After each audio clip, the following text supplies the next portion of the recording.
नमस्कार। आप सभी का मेरे चैनल NK Nitin 15 पर स्वागत है।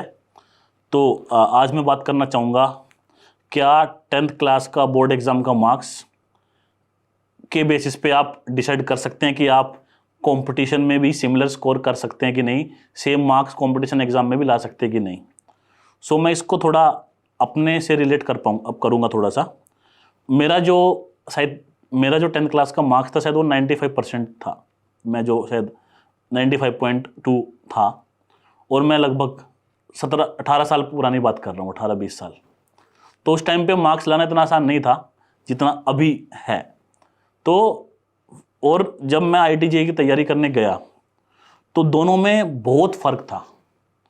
तो मैं ये नहीं कहूँगा कि 10th क्लास का मार्क्स लाइक एक बेकार चीज़ है, उस पर ध्यान मत दो, क्योंकि वो भी बहुत इंपॉर्टेंट चीज़ है। क्योंकि जब आप का जहाँ पे भी आप जाएंगे राइट लाइफ में, तो आपके वो 10th का मार्कशीट और 12th का मार्कशीट पूछेंगे, तो उस पर अगर एक अच्छा स्कोर है तो फर्स्ट इंप्रेशन हमेशा एक अच्छा ही होगा, राइट। तो वो चीज़, तो अगर आप 10th क्लास के बच्चे हैं, आप कोशिश करिए कि अच्छा मार्क्स ला सके, एक अच्छा स्कोर कर सके जितना भी आपका कैपेबिलिटी है।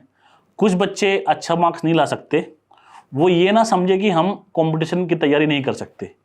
मतलब मेरा कहने का मतलब है कि जिस बच्चे का 95% मार्क्स है 10th में और एक बच्चे का मान लीजिए 85% मार्क्स है, हम ये नहीं बोल सकते कि कंपटीशन में 95% वाला बच्चा कंपटीशन में भी अच्छा करेगा। ऐसा नहीं है।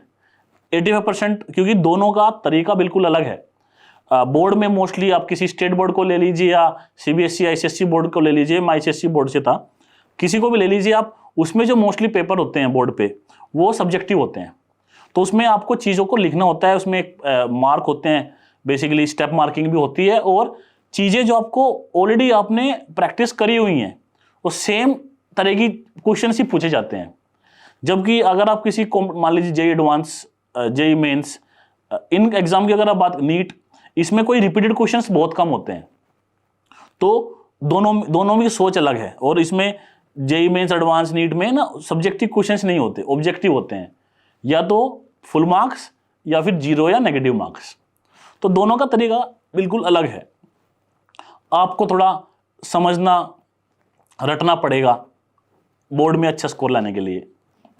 नीट मेंस, एडवांस में या क्लैट में आपको ज़्यादा समझना पड़ेगा, उसको यूज़ करना पड़ेगा।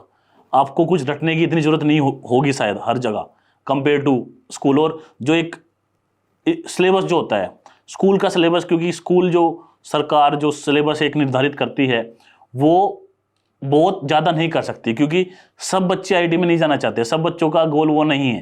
तो एक बच्चा, ताकि एक एवरेज बच्चा, बिलो एवरेज बच्चा भी ठीक ठाक स्कोर ला सके, इसलिए वहाँ का सिलेबस एक लिमिटेड सिलेबस होता है।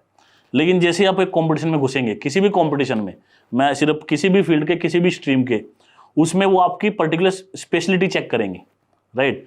तो उसमें आपको ज़्यादा ध्यान देना पड़ेगा, ज़्यादा सोचना पड़ेगा कंपेयर टू स्कूल के एग्ज़ाम। तो आप ये मत सोचिए कि अगर स्कूल में आपका अच्छा स्कोर है तो आपका कंपटीशन में अच्छा स्कोर आएगा ही आएगा। आपको मेहनत करनी पड़ेगी, आपको स्ट्रगल करना पड़ेगा, आपको सेक्रीफाइस देने पड़ेंगे। वो चीज़ बिल्कुल सही भी है मेरे हिसाब से। और ये मत समझिए अगर आपका स्कोर बोर्ड में कम है तो आप नहीं कर सकते।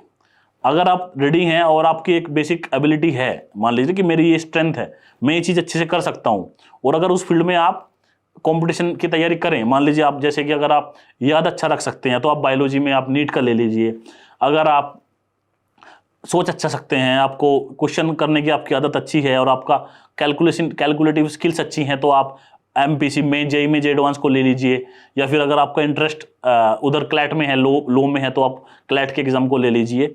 अगर आपका इंटरेस्ट है तो आप कर सकते हैं। आप बोर्ड के मार्क्स पे ये मैं डिसाइड करिए कि आपकी कैपेबिलिटी नहीं है, क्योंकि उम्र के साथ आपका दिमाग बढ़ेगा, आपका सोचने का तरीका बढ़ेगा, और आप धीरे धीरे मैच्योर टाइम एज की साइड जाएंगे।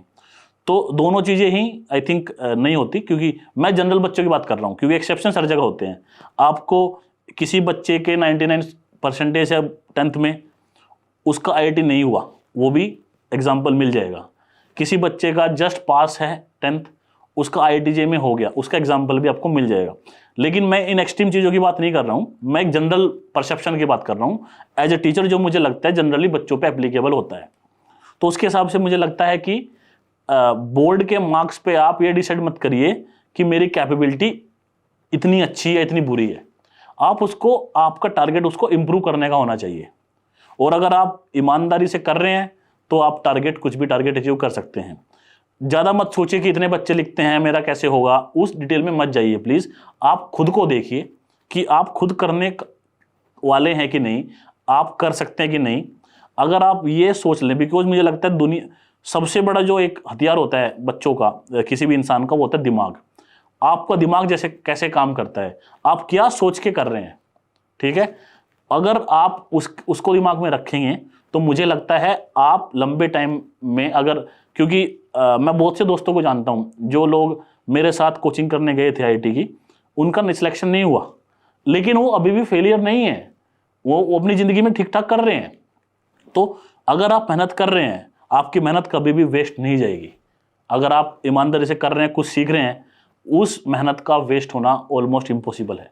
तो आप, लेकिन ये मत, आप खुद का अपना इमेज मत बनाइए दिमाग में कि मैं बहुत इंटेलिजेंट हूँ या मैं बहुत कमज़ोर हूँ। दोनों की दोनों चीज़ें आपको नुकसान पहुँचा सकती है। और कॉन्फिडेंट मत बनिए, अंडर कॉन्फिडेंट मत रहिए, कोशिश करते रहिए, मेहनत करते रहिए, चीज़ें आपको मिल जाएंगी। तो मेरा एक छोटा सा मैसेज था सभी बच्चों और पेरेंट्स को, होपफुली आपके काम आएगा। धन्यवाद, जय हिंद।